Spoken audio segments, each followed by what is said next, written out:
Where's Kelvin? Where's Jason? They've been waiting all week. Yeah. We're live. Conveniently, Amanda joins in the background right when we go live. Hi, Amanda. I know Don't we know can how see that you, happened. Amanda, giving I guess she's gone, and just Oh, like that, she's gone. she went away. She went away. Oh my gosh.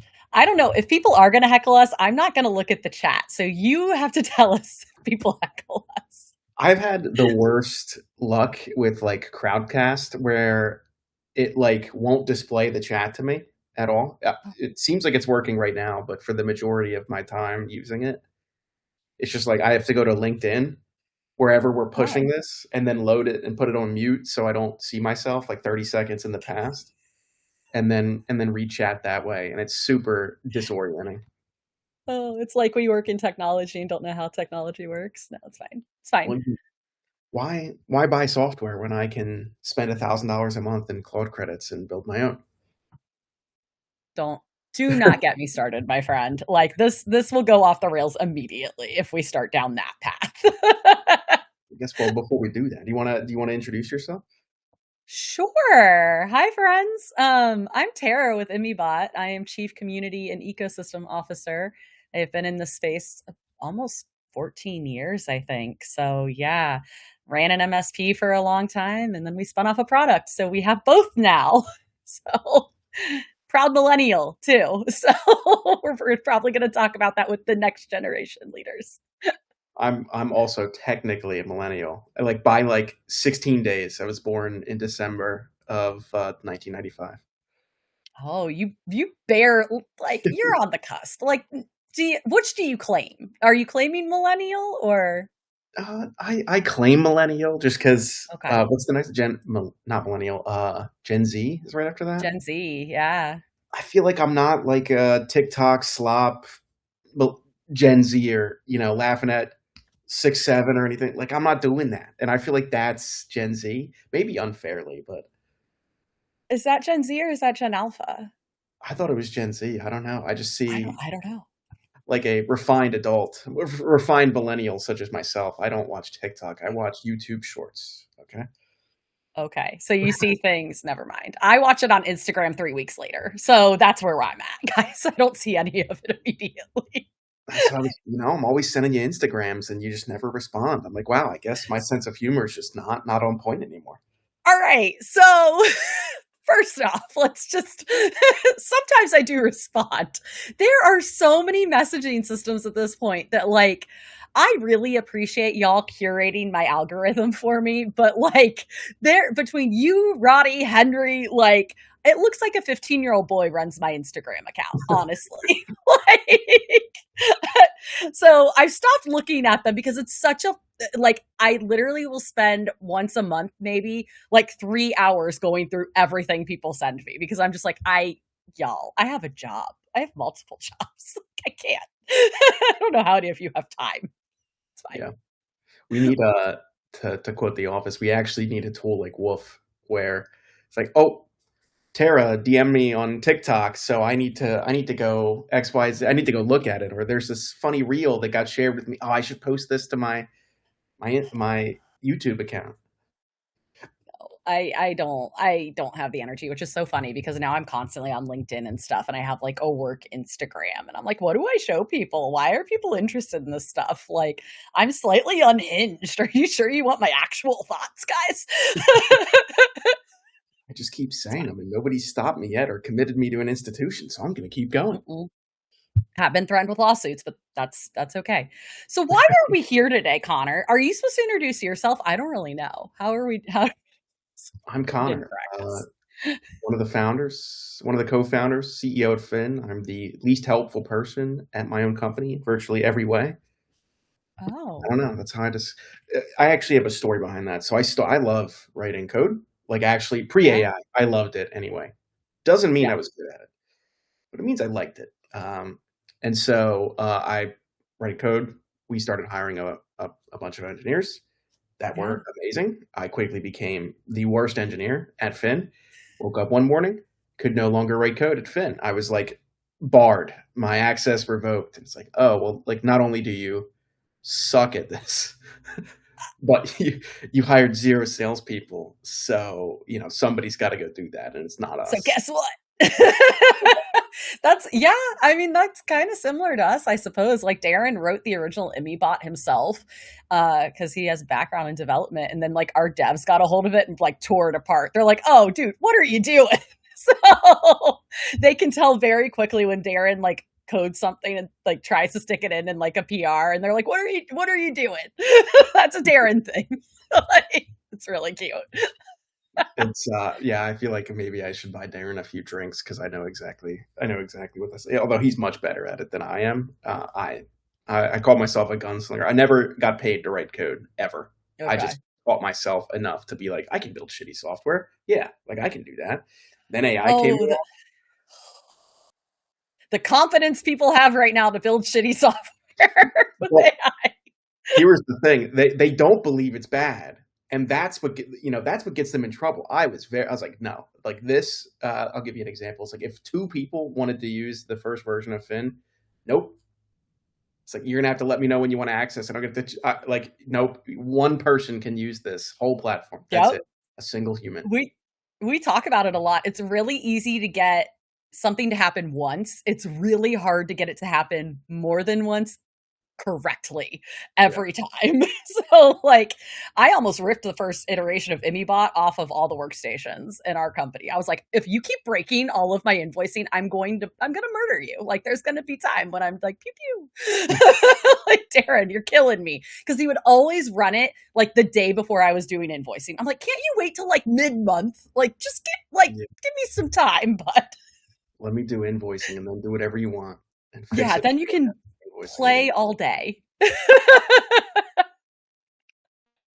Today's leaders tomorrow. Tomorrow's leaders today. Yeah, that's how Yell at your bosses. I do. My wife actually has an incredible amount of run-ins with just like the most curmudgeon-y people on the face of the planet. It's like she's in an episode of The Office and there's just no cameras around to record it, and it's not a sitcom. Like, I'll give you an example. She's very pregnant right now, by the way. So she goes to Congrats. oh, she goes to the chiropractor. This is not at all talking about the leaders of tomorrow, but she goes to the chiropractor, and this older individual comes out of the chiropractor and it's like, "What are you doing parking in the front row here?" And not like reserved, not handicapped, just like general parking. She's like looking around. There's like hundreds of open spaces around her.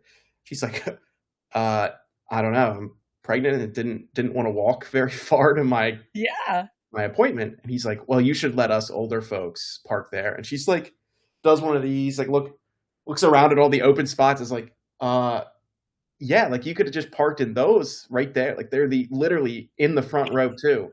He's like, "No, but like you should save it for all of us." She's like, "At 8 a.m. on a Monday? Like, no." And it turned into this big thing. And I was just like, there's just no way. And that's like the last time she went to Dunkin' Donuts, some lady sideswiped her car and then pretended she didn't speak English. She absolutely spoke English because then a cop came up and then immediately just turned it like, I was just like, your life is So literally a I'm scene. gonna need you to put like a GoPro on her or like get her the meta glasses or whatever so she can just start recording everything. Like what? Yeah. That's bonkers. But it actually, so I know you said it doesn't play, it's not about like next gen leaders. It does play into some of that because you're like telling that story, and I'm like, oh, okay, wait, no, this actually, why are we doing things just because that's like what the norm is or what older people are saying you should be doing? Like, that actually plays in really well with next gen leaders. I say it all the time. One of my favorite quotes is, tradition is just peer pressure from dead people. And it's just like, you think Okay, about it, you're like, oh my goodness, like, why do we do these things? And you're then not most of wrong. Yeah. And most of the time, it's like, well, like my parents, why did your parents do that? Well, their parents, why did they do that? Oh, their parents. It's just like, does anyone know why we do any of this anymore? Uh, yeah, Tradition. Everything tradition. is just tradition. And as somebody who loves tradition, like give me my Christmas Eves at home and stuff. Other things? Absolutely not. If you were to ask, actually, I think I posted about this recently. If you were to ask people in my MSP, like when I would ask about a process or a way we did something, and they'd be like, well, it's always been that way, I would start going, well, why? I ask why like a lot. It's like, I'm not trying to be a jerk about it, but like, let's think further than we've just always done it this way. Like, doesn't mean it's the best way. Doesn't mean it's the best way at all. No. Maybe we should get to some of the questions. When you hear tomorrow's leaders, what comes to mind and why? I'm just going to read right off of the thing you said. I love it. I love it. Mary sent it first. I helped finagle. Yeah. So that actually plays into what I just said. So we, as a development company and as an MSP, right? Like we are constantly trying to bring in new voices. So we hire pretty young. I mean, we've hired directly from high school before, things like that.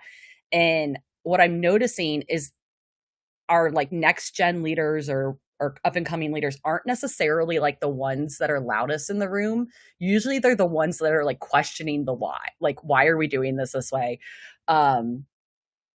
Sometimes I've seen people who are very good at what they do and very smart just kind of fall in line. And these next gen leaders are just like, I'm going to start poking some holes in some things.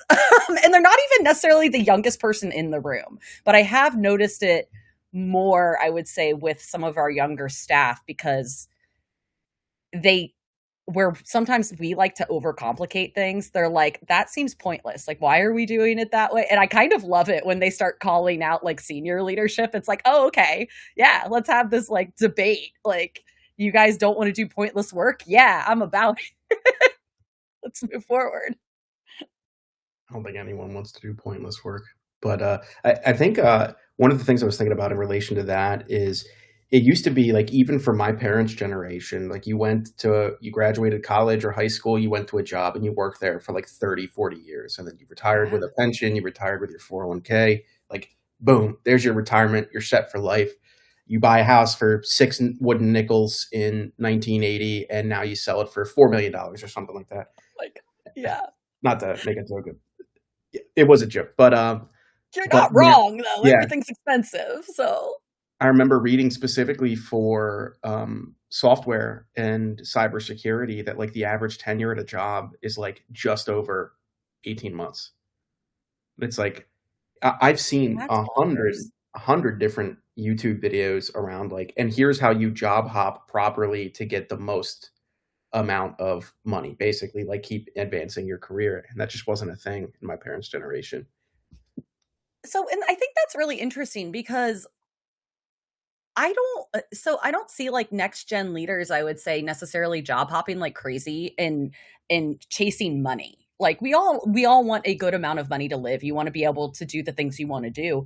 But I also have found, I was just talking with Anna about this the other day, that she wants like autonomy in her role and she wants to be able to like not have to answer to somebody for every little thing she wants to do, which is great for me as her, as her boss in our organization, because I'm like, why would I hire you to do this if I didn't trust you to actually like perform? Right. So I think the chasing money, that I don't want to say that's like the majority. I want to say that might be a subset, but things are expensive right now, right? You have to have money to live. Not all of us want to live with our parents until we're, 70 or whatever. However, I would love home cooked meals that I don't have to make myself. So I am not against living with my parents. Yeah, I'm looking for home cooked, just one step above hamburger helper. I'll love hamburger helper. I'll never slander that, but every now and then it's like, hey, can we get some baked potatoes? It's very. You But know how easy it is to bake a potato, right? fun fact, I actually almost burned my house down making baked potatoes the other day. I made them. Okay, I'd never done them in the oven. I'd always done them in like an air fryer, and so I was Yeah. like reading this Claude output that was like, place the potatoes directly on the rack. Okay. Mhm. So I'm like, oh, the cooking rack. That is not at all what Claude meant. What Claude meant was you get a pan, you put like one of those um, grates in it so that you Mhm. can put the olive oil and the salt on the potato, but then put the potato. So I had all these oiled up potatoes. in the oven, just dripping olive oil. Yeah, directly onto the fire in the oven, like right onto the burners, and then the fire alarms start going off. I was like, "What the hell happened?" I ended up throwing away the potatoes because they weren't even done. And then I asked Claude, I was like, "What happened?" And it's like basically like, "Connor, you're an absolute idiot." Like, Oh what? my god. So here's the thing. Let's talk about smoking point of oils. Yeah, you can put it directly on the grate that's in there. You have to wrap it in foil, my friend. Yeah, yeah. I also learned that after the fact. It's like, oh, wrap it in foil and make sure that the crease is pointed up, and you're good too. I was like, why didn't you just say both See, either? this is what you need to text me about, not random memes and gifs. Like you need to say, like, Tara, how do I cook basic things? Claude's not telling me what I need to know. I can't trust Claude anymore, Tara. How do I make a baked potato? Oh my god, that's really funny. Oh. The no, the comment I made about job hopping was like people. I feel like that leads to a situation where people are more willing to challenge the status quo, tradition, or even their superiors because it's like, oh, if this job doesn't work out, I'll get a next one. But like the previous generation, it was like if I don't get this job, it's like I'm screwed. Like I was gonna make my life here, and now I'm screwed. And so that I led. Yeah, but I also think there's been a big change, right? Because previous generations, I mean, we saw this, and I think it's why some people do job hop or they'll stay for even just a few years and then leave, is it used to be you had to work within your city. You had to work with what was local, or you had to move for your job, right? That is not how it is anymore. Like, we have people that work for us all over the country. And it's like, no, you're no longer limited by just what's in your local area or talking your next employer into, paying all your moving expenses. With that all opening up, that is probably one of the good things that came out of COVID. I hate to even mention the virus that shall not be named, but it's it's been crazy and I think kind of awesome, except for people like me who like to go into an office. I like that separation between my house. Like I hate working from home, in all honesty. It's probably why I like traveling so much. But I think that's opened a lot of this up and it's reminded people like I can have a job that's based in, I don't know, Louisiana, but there's nothing that says I can't go work. I'm going to Australia for 2 weeks with work. I can go work from there for 2 weeks because I have internet access. It's the same with job jumping, I would assume, Yeah, right? yeah. I think that's been one of the best things to come out of COVID was finally people are like, oh, I can just work at home, and it's primarily a knowledge worker economy, and which means Yep. I don't have to be in a gray cubicle, or not to slander cubicles, but uh, I'd much prefer to work in my house and not have to drive somewhere. And I know a lot of people feel the same way. But Yeah. that seems to be a generational thing too. Like you like live in office, but the majority of not millennials, Gen Z, Mhm. that's the next one, right? We went over this and I've already forgot. Okay, they prefer Yeah. to work in like they want the freedom. I want to work largely when I want to work. I'm going to be productive. Let me live my life, and that's not shared by even um, the generation directly above me. Yeah, I think some of that comes from, I mean, I know that I watch my parents go into offices every day and stuff, right? So I think some of that is just ingrained, like Just that's yeah, comfortable for me. But at the same time, like something I'm learning, and I mean, I'm damn near 40 years old. It is like a work life balance, which I always thought was kind of a joke. But like my younger team is like pushing back and they're like, no, like their identity isn't their job, which is so mind blowing to me because my identity has always been so tied to my job and like being successful in my job. And when you walk in a room, the first thing people usually ask you is, oh, what do you do? And you default to your job, right? Um, so I think that's really interesting. I was just having a conversation with Kelvin about the difference between US and European work life. Mhm. Basically, like take vacations. What are those? And that's like almost exclusively an American thing, which is crazy. Yeah. And it's the only experience I have. So, like, on one hand, I'm like, absolutely not. It's like this is how everyone should be. And then on the other hand, it's like the majority of the world's like, no, like your No. your your job is not your life. No. And I love I like I'm as I start traveling other places and start bringing in younger people and whatnot, that's becoming more and more of like my reality. I was talking to somebody recently, and they said that they went to, can't remember, like Brazil for a month. And I said, "Oh, you worked remote?" And they said, "No, that was just my holiday." And I was like, "Wait, excuse me? Like you took a month off work? What?" Like my mind was blown. And it sounds phenomenal. And they're from Europe. So I was like, "Oh, okay. So this is just, yeah, I'm learning that as well over here, I think." And I think at some point it becomes more about like I mean, our MSP has to have people there every day from specific hours to cover our clients, right? But there's a lot of roles, like within ImmyBot. If you don't want to come in at 8 a.m., I'm cool with that. If you're better at working in the evening than you are in the morning, you want to go, I don't know, take an exercise class if you're healthy in the morning, go ahead, work a little later. What does it change for me? Yeah. Like, I'm not hovering over you to be like, "Are you like at your desk? Do you have a shaker on your mouse or whatever?" Like, Yeah, do you have software that counteracts our tracking software? Well, seriously. so you guys are remote, like, what are challenges that come with leading a remote team, especially a remote team of younger professionals? I think it's more difficult, I would say, to build a culture around like, I don't say we're like family because you can be really mean to your family, but I like that we're like working with your best friends. And we've been able to do that really well at our MSP, and it's just different being remote because it's like, okay, we can't all go grab a coffee or get donuts on Friday or like just hang out and have like water cooler talk or whatever you want to call it. Like I can't just walk over to your desk. So I think that's probably been the biggest challenge, but I think we give a lot of autonomy and we give a lot of runway to everybody on our team to just get shit done, for lack of a better phrase for it. And it's, if you can deliver the output, like we're going to trust you to do it. Like we don't need to hover, we don't need to do any of that crap, right? Um the culture's been the hardest. I don't, what about you guys? Did you started as like a fully remote company, right? You guys never had an office. We've never had an office, no. Yeah. Josh, for those of you who don't know, Josh, my co-founder, and Curtis, our first like official employee, we lived together. And then we did what a lot of startup founders do. We hired our most capable friends and then very quickly ran out of capable friends. So, but everyone would like come over to the house and work. And for the first like 6 people, it's like everyone was just working out of Josh's home, and me and another person were living there as well. So we had that, and that was a lot. There was a ton of fun. There's a lot of stories I'll tell off camera that were incredible and very fun.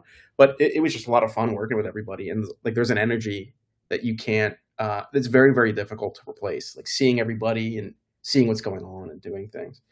Um, so we've been remote forever, and one of the things that we do to try and create some of that like connectedness, I guess is the right way to say it, Mhm. is we bring far more people to conferences than we Mhm. need to do official business development stuff. So it's like, Yeah. oh, we need 4 people to work the booth and rotate and have everyone be comfortable. It's like, great, we'll bring 8 people and we're all just going to have fun. And we're going to schedule some kind of thing. In the past, we've done like, let's stay a couple days late at the conference as well and go to Disney as a group or something else. But Yeah. that's one of the I things that we love do. that. That's cute. I love that. But it's really funny because we're like, we are mostly developers and my devs don't like to travel like I do. They like, they'll come every so often to an event. Like I took 2 of them to London with me this year and they were like, "We don't know how you do this." Like this was great for like 3 days, but like, nope, we're good. But we got to go in a little early and get adjusted time zones and stuff and like go see things because they'd never been. So that was fun. And it was good to see them in person again because it's been a minute. Do you Even guys? though we all live in the same city, like those 2 guys I took, like we are all in Baton Rouge. Oh, we live 15 minutes from each other. I've never seen you in my life. Literally, I never see you. There are times I like, because Brett and Darren still live in Baton Rouge. I will just pop in and be like, "Hi, I needed a human. How are you?" Do you go to the Immense Networks offices? I do every so often. I used to have my office in there until recently. They've been growing way too fast and they were like, "We need your office." And I was like, "No." But some of our guys still want to like go in and hang out. So we're actually looking for a larger office now. We're potentially going to be building one that can bring in, when our devs are in town, or we've got guys that are based out of New Orleans, like if they want to come up and hang out. Because we all used to go in the office. So people we've moved from Immense to Emmy, like they were very used to being around everybody every day. Yeah. So, yeah. Are there other tips and tricks that y'all do to manage people in a remote capacity? I think you have to set expectations, right? I think that's the biggest thing because I don't know about y'all. My house, there's 10,000 things I could be doing right now in my home. So we have our scrums, we are checking in constantly. Like we're in really, even when I'm not at home, if I'm out like running an errand, like I mean, I've got Teams on my phone for better or worse. But I think it's about setting that expectation and then making sure you're checking in. So we're trusting but verifying that things are still happening, right? And that goes that is not like for younger people, older people. It's just it helps with the human connection, I think, as well. That it's not like, oh, are you doing your job? It's like, hey, this is my update on the stuff I'm doing. Like, what are you doing? And we always try to also kind of like start every meeting with like something good. And my devs actually started recently Fun Fact Friday. So they bring in one of the guys brings in a fun fact. It's so random. I didn't even know they were doing it until I popped in last week and I was like, oh, this is cute. So I What was learned. what was the fact? Oh God, you're gonna ask me that, aren't you? Um I put you on the spot. You did. You did. And now I'm blanking on what it was. I'll have to go back. They wrote it in the chat, I'm pretty sure too. Cause I was like, where did you find like this can't be real? You just asked AI, right? And it probably hallucinated at you. I can't remember what it was, but they've been doing it and it's cute. Did the fact really relate to anything in my life? Probably not, because I don't remember it. Wow, I'm just giving out random facts for free. We don't even make it like a specific segment. I need to You tone it down. Fun Fact Friday. Peel it Take back. it. I'm known to TM. go on tangents forever about random stuff that's not relevant to the meeting that we're on. Yeah, that happens. Our Friday dev meeting ended up going like over 2 hours. It's supposed to be an hour, and it just and part of it was my fault. I will admit some of it was my fault. I was like, you guys asked me to be in here, so here I am asking questions. One of the things we did, I actually really like it, is there's a meeting that we have on Fridays that's not about work necessarily. It's Oh, just about, and actually, it wasn't even my idea. It was an individual that we used to work with. I'll pull it up uh-huh. over here because it's 3 questions and everyone answers them. It's what's your rose and thorn for the week? What's one thing you're personally proud that you did? And then who is one person you're grateful for? It has to be another team member. Oh, that's Uh, really cute.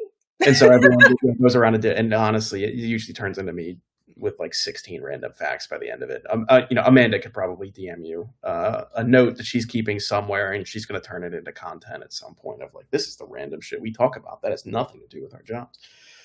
Oh my God. You know, Yeah, we should. We record them all, so I bet we could probably pull out all the random stuff. We go off on tangents, but our tangents are usually like relatively related to at least something that we're doing. It's yeah. not like we're talking, ImmyBot deep diving, and then we're talking like ice cream parlors or something. Amanda put in the chat. I know you can't see it, but she said last Friday I went from Ted Bundy to penguin poop, and that's actually true. I did have a conversation. What's the bridge there? Somebody was talking about some show that they had watched that was about serial killers and how it's completely unrealistic. And I was like, well, actually, if you read the accounts of like what Ted Bundy did to strangle and murder women on college campuses, like here's the scene. It's like there's a serial killer on the loose, guys. Don't like make sure you're safe. Don't go out at night. Don't trust anyone you don't explicitly know. And then it's like what would happen is like Ted would just walk up to college age women and be like, hey, would you like me to help you walk you home? And he was just an incredibly attractive man. So people like trusted him naturally. And it's like he was the guy, like the definition of like this is a man in his mid to late 20s, and he's incredibly attractive. He's well spoken. He's very articulate. So that was Ted Bundy, and then that turned into I promise this will get to penguin poop. Um, that turned into talking about Ted Kaczynski, who was also a serial killer, but he was the Unabomber. Okay, Oh my and God. he crafted all of his own bombs, and Yes. that turned into actually there's two ways that this turned into penguin poop. That turned into nitrate, like nitrogen is Hmm. a part of fertilizer, and is one of the reasons why you can turn fertilizer into bombs is because of the quantity of nitrogen, solid nitrogen, in the fertilizer. And penguin poop is one of the highest concentrated forms of solid nitrogen that yeah, thank you for derailing the webinar, Amanda. That we have that's not created by humans. It's literally penguin poop, and it's harvested for its uses in fertilizer. And I they am can just, babe, do you have ADD by any chance or ADHD? never Like, been it's never like been tested, but we're pretty sure. this is how it feels having a conversation with me most days. It's like, wait, what the hell was I originally talking about? And I'll be like, way over here. I love it. I mean, you're having fun with your friends and your coworkers, talking about serial killers. I also am a serial killer enthusiast. I like to, not enthusiast, like I'm not cheering them on, but like I like to learn about it. I think that it helps me be more aware of my surroundings. I think. Yeah, isn't it like it's probably true that all of us have walked right next to a serial killer, just given how prevalent they are, and we never known. Well, somebody that's killed somebody for sure. Serial killers, I think, are a little more rare because there's rules around what makes a serial killer. However, if you are, we are so off topic. If you are ever interested in watching a show, I think it might be called like Murder Capital. Kayla might be able to, it's just all she's in here. It's about three serial killers that were, I think it's three, that were active in Baton Rouge at the same time. And one of them interviewed for a job with a friend of mine, and like they knew him, and like it was terrifying, and yeah, really scary. There is a show about it though, and I was like, I live here, no one told me this before I moved here.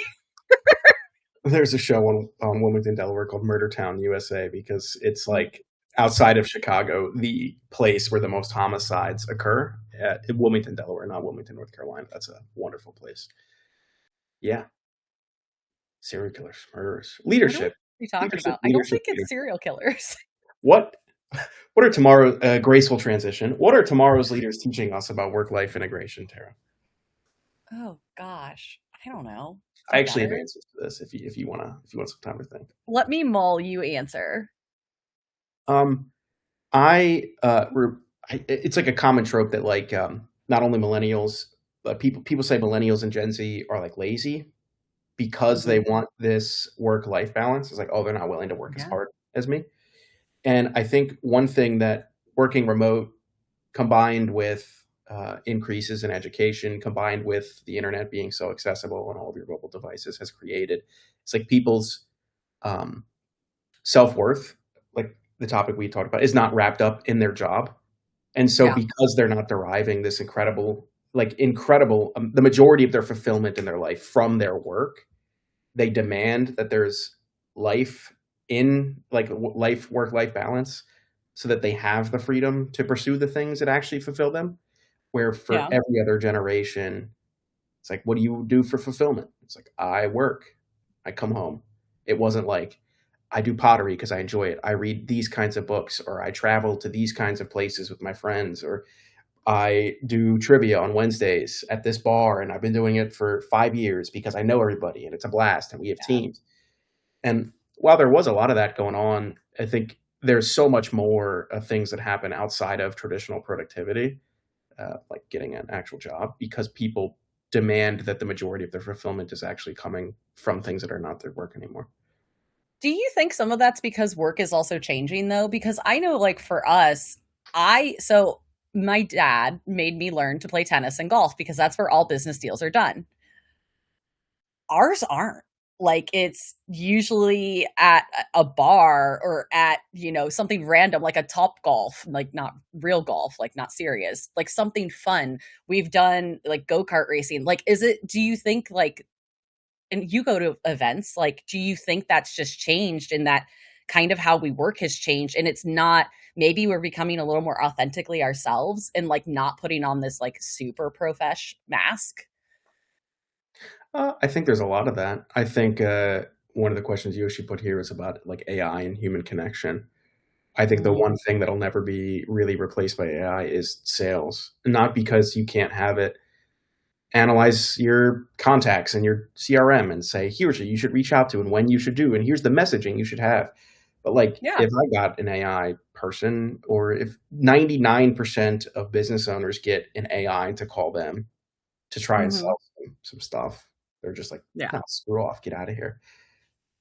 Yeah, I mean, we shouldn't be using AI for the things that like you can't replace empathy. You can't replace, and the things that I think are so crazy is like people trying to replace, I mean, some of these like chatbots and whatever. There's like nuance, right? And it's, I mean, I'm sure that they can tell tone or whatever, but like how is AI going to build trust and like build a relationship unless it's like that movie Her? Is that about AI? I can't remember. I feel like a guy falls in love with Siri. But I think that's accurate, right? Because we should be automating and using AI for the mundane and the repetitive. And so so that people can be people and can do what we're best at, which is like that interpersonal relationship stuff. Yeah. Yeah. What's the quote? I want AI to fold my laundry and do my dishes, not do my artwork, not make my artwork so Oh, that I can do I love laundry that. and dishes. Yes, please. Yeah. I It mean, it should be, yeah, it should be used to create more hours in the day for human connection. People yeah, are awesome. Like, we shouldn't be eliminating that, and I think that's probably been my biggest struggle with the working remote thing and our whole team being remote is like, I want that human connection, and I'm very much like that. I mean, I go to a lot of events. I'm that person that's like, "I wanna see your face." Like, I don't want you to be on a yeah. camera. I'd be like, "I can touch you." You bedazzle hats to give away. Yeah. I haven't given them away at events, but it's been asked. You don't even give your secrets on how to make them. I actually, so it's funny, I need to redo my home office, the next room. It's my craft room, and I will be having a camera and shooting video of how I make my hats. There's no secret sauce here. You should I do, will happily share. you should do like a Twitch, talking about the next generation. You should do like a Twitch live stream of like Tara's Craft House or something. The most with Gen Z and Gen Alpha, the most popular profession that people want is an influencer. Is it really? Content Why? creators also included in that, but influencer, yeah. Why? I think it's just people idolize. I think it's like super easy to idolize people that have large followings and looks like they're doing cool things. Like, for instance, I watched some gambling content on YouTube. I don't really gamble like at all, but I watched this Mhm. guy. His name's Bluff, and it's like this guy's life is like the perfect. Like every single college age dude is like, I want to be this guy. What is it? What does he do for a living? He makes millions of dollars, drives around tons of expensive cars, and the entire concept of his influencer career is he just gambles. He literally just goes and gambles. That is such a like, I don't know. That's such a scary career for me. Like, I will say, so I used to think that people probably liked content creation and influencer marketing or whatever, because that's what it is, right? Um, because they thought it was easy. And I will tell you, ever since I just do like LinkedIn content, shit is not easy, y'all. Like, how do you come up with things constantly of something new and something fun? Like, not all of us have Dean's brain where Dean can come up with an idea and have it filmed in like 20 minutes. Like, that is not me. And sometimes I struggle with these things. I'm like, I feel like I said this before. What's new? Like, it's not like, I don't know. It's not easy. Yeah, Dean is crazy.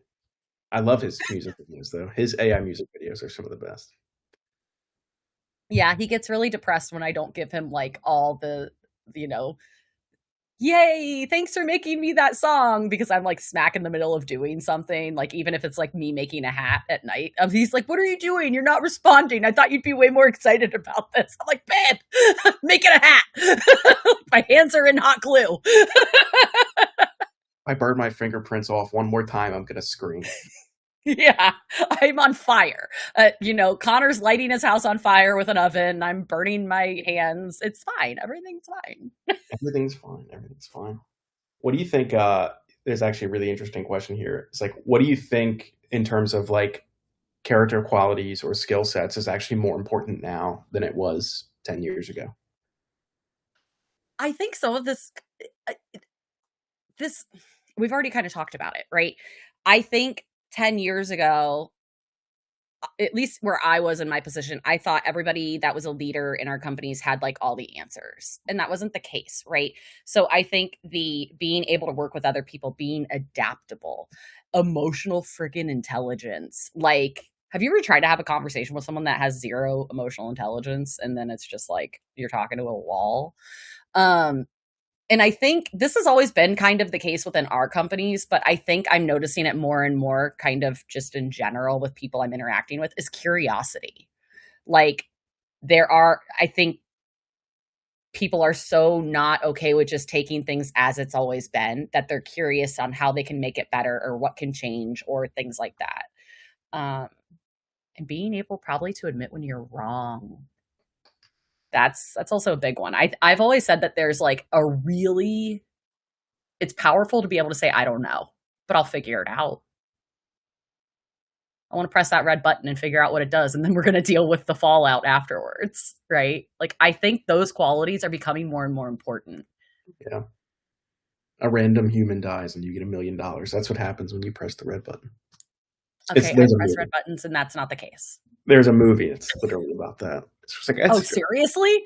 Yeah. So great. Dark. What do you watch? It's a great movie. You talked about curiosity. I heard a quote recently that like with AI being able to do a lot of the repetitive manual labor, and increasingly so a lot of the knowledge work that people do, the skill set that's most necessary to be as productive as you possibly can is actually just the ability to ask the best questions. So there is like I follow a couple of guys on YouTube who do like coding a lot. They code a lot. They've been professional. They've been programmers for multiple decades. It's like, oh, I can use AI more effectively than virtually every other programmer on the face of the planet because I know how to program without it, and therefore it just makes it's an extension of my ability. But if you didn't have that skill set already, it's like, can you actually verify that the output is correct? Can you verify it doesn't screw up other things? If you don't have an understanding of any of this context, the answer is absolutely not. And then in most cases is like, just can you question the output and can you craft the best question to get to the heart of, does this output actually make sense? Or is there some hidden flaw in it that I don't understand? We've actually talked about that a lot within our own, because we've been talking about how to build AI into Immy and what it should do. And I've kind of I've pushed back a lot. Some of the things they brought to me, I'm like, unless this is going to like substantially improve client experience, what are we doing? Like, so we've actually come up with some really good ideas, but we started with using AI in our dev process because they all have the skill set to tell it when it's wrong. And so that was actually really important in our journey with AI. I'm so tired of saying the letters AI. I got to be honest. Alan Iverson's in there? You're working with Alan Right. Now it's Claude. Tara, have you used Claude?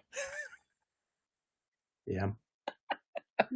I think everyone's an expert at AI and nobody's an expert. And I'm just trying to do things that I think are cool. It's like, how do I use AI? It's like, I have an idea, like, it'd be really fun if I could do this and not have to invest 1,000 hours into getting it done. Let me see if I can make it happen. It's like you don't wait for permission to do the thing. You just go do the thing. And sometimes it works and sometimes it's a beautiful disaster, but sometimes that's also just fun to look at. And sometimes it's just a disaster and there's no beauty in it at all. Open up the closet and sweep it in there. Like, all right, we're going to pretend you don't exist. You want to know what's funny is I've actually, some of the younger people that I've met recently, or some of the younger ones that I've worked with, They are not huge on using AI, which really surprised me. And I don't know if it's because they grew up in like the digital age or whatever, but like they still think about Googling things instead of using the ChatGPTs, the Claudes, the whatever of the world. And I found that really interesting. And now that cell phones are coming back that are like analog, people are I don't know if there's this pushback of like, or we're just people are nostalgic and like they see maybe people that are my age or older like talk about the 90s and things like that, and maybe they're like, oh, the grass was greener then, and so they're like, maybe we should go back. And I'm like, give me a pager. MySpace is coming back apparently, like. Am I gonna be? Yeah. Who's your top 10, Tara? And what song are it's, you gonna play on it's a your? top 8 first off. Swing Life Away by Rise Against, and that top 8 can change based on my mood, my friend. You know they're But an I could Australian. never take Dean off of it because he'd have a meltdown. You know that they're an Australian band. I did not actually know that. Yeah, I know Hmm. that because I had a friend that was an Australian exchange student in college, and I was listening to Rise Against. I was like, "What's your favorite band?" He said, "Rise Against." I was like, "Why?" He's like, "Oh, because they're from Australia." I was like, "But they don't even have an accent. They don't. No. They don't talk like they're seeing kangaroos every day." He's like, "I don't know if that's racist or just ignorant." I was just like, I mean, I listened to him, dude. I don't know. I didn't know they were Australian. I didn't know that either. That's a fun fact for Friday. Just saying. Australian band. But yeah, I do know that song. Uh, there was another song I always listened to from them. What about yours? What's your song? It's gonna go on your MySpace when it comes Do you know back. the band Dance Gavin Dance? Yes. That is that is my favorite band. Huh. Um, Pray to God for Your Mother would probably be the one that Okay. would be the top. Panic That's at the a Disco, I love Panic too. So uh, I I'll tell you a story off air about me meeting the lead singer of Panic at the Disco you one met time. He Brandon? walked into me. Yeah, Yeah. screw him for having a kid and ruining my ability to see him live so that he could be a parent. Before they were famous, I ran into Oh him and he was not very nice. no, no. All right. I was like, "Who are you? I don't even know who you are." I'll remind you at IT Nation about your Brendan Urie story. Okay, please do. The I mean, guys from Tyson, Hello Goodbye were really nice though. I met them the same day and they were very nice. now that is real, like punk emo high school vibes right there. You know. Like Metro Station. Trying to think. 303. I feel like would be in Yeah. that camp. Yeah. They would. One Who of my else? proudest moments in life was when my younger sister, she's like 14 years younger than me, could sing all the words to Don't Trust Me when she was like 6 by 303, which did not go over well with my mother. Yeah, yeah. You know, it's not a really PG-6 song. She liked it. It's a fun. She didn't know what she was saying. I follow them on Instagram, the Yeah. two people in the band, and like I'm so happy that they're having like a resurgence, and that like Gen Z is slowly They are. discovering like the punk rock scene from the early 2000s. One of my favorite memories is I went to visit my buddy in Phoenixville, Pennsylvania, and we went to this bar that was called the Basement. That's literally what it was called. I was like, "Oh, what Yep. kind of bar is this going to be?" It was in a basement. It was literally in a It's a basement. basement. So we go to the bar. It's like super dingy. It's like definitely a dive bar, and there's like drop panel ceilings and like a foot of a raised thing at the front, and a Paramore cover band was playing at the Ooh. front, and then did karaoke for the last 2 hours of their set, and it was the most fun. Like we all went up on the So fun. stage and we're singing. Oh, it was so great, and they covered Blink and they covered My Chemical Romance and all those. It was so amazing. It's called the Basement. God, my elder emo heart right now. That was so much fun. It's perfect. How are we bringing this back to leadership? I feel like we've not done a very good job of this today. This has been super fun, but I'm like, Do you have ADHD? yes, I do. Can you tell that Connor and I are actually friends outside of this, even though I don't answer his Instagrams? Let me pick a question that we can leave with. I'm looking through. I'm looking through. I feel like it's got to be from the looking ahead part that Yeah, Mary yeah. sent over, right? let's use the last one then. What is one lesson we should adopt now instead of waiting for the next generation to force the change? So this actually, I thought about this when she sent over these questions, and I'm glad you picked that one. I think that longtime leaders and people running companies should stop acting like suffering is a badge of honor and that burnout is a badge of honor. It's not. And just because they went through something or had to get over all these hurdles to get where they are does not mean the next generation should have to. We should be removing those hurdles Yeah. for everybody. That would be mine. Your turn. Mine. I'm gonna say this. Not confusing education with competence. I think it's like really Ooh. relevant to people who are going through college today. Is like Mhm. I was literally having this discussion with my dad because I have two young daughters. I'm like, hey, like, should I save up money for them to go to college? Is college even going to be relevant in 18 years when they're ready to go? I don't know. Well, what if they don't want to study something and they could just like literally ask AI and get a better education using AI than paying an incredible sum of money? And I mean, saving money never hurts though. So even if right, it's not used for college, right? I have an account for each of my nieces and nephews. yeah, No that kids, never, but never hurts. Oh, I wasn't advocating to like spend the money elsewhere. I was like, just I'll save this saying. in a different account with different tax incentives, by the way. There Uh, you go. the reason I specifically say that is like there is this like overarching is like is college even relevant for a lot of people today? I think for the Yep. majority of people, the answer is absolutely not. That if you're Yep. curious, if you're able to come up with better, more effective questions, you can actually learn more about something you're interested in. And I phrased it like that, like I should never go back to school to study anything if I'm not first willing to actually pursue that in my spare time with whatever capacity I can right Yep. now. It's like, what Yep. about going? I mean, maybe pay. It's like paying for accountability, but in today's day and age, you could learn anything you want if you're just curious enough to go learn those things. So that's what I mean by that is um, don't confuse education with competence because it's actually like there people need to be intelligent, but it's curiosity, and that's the only limitation to actually learning anything you want and knowing how to do anything. Agreed. Agreed. And I mean, I went to college. I ended up with an art history degree and a minor in women's gender and sexuality studies and almost another one in Russian literature. And I thought my parents were going to have a heart attack. But I mean, I I Trust. learned how to critically think and I got to grow that. So if you can do that in another way, like don't take on that amount of debt if you can avoid it. I would not. I wanted to graduate with no debt, so I lived at home and commuted to a local state college. Smart. Smart. Awesome. Well, this was fun. Even if we did go down like ADHD rabbit holes, this was really fun. I We hope could people got do something out of we could do like a Netflix series that's like the what are those animated shorts? It's like every single short is a different animated thing from a different universe. It's like if we did a series of conversations, they'd be unrelated.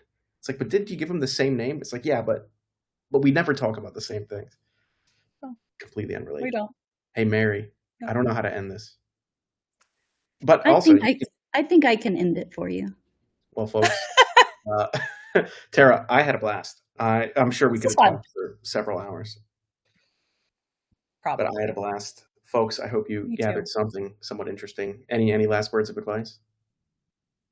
Um, no.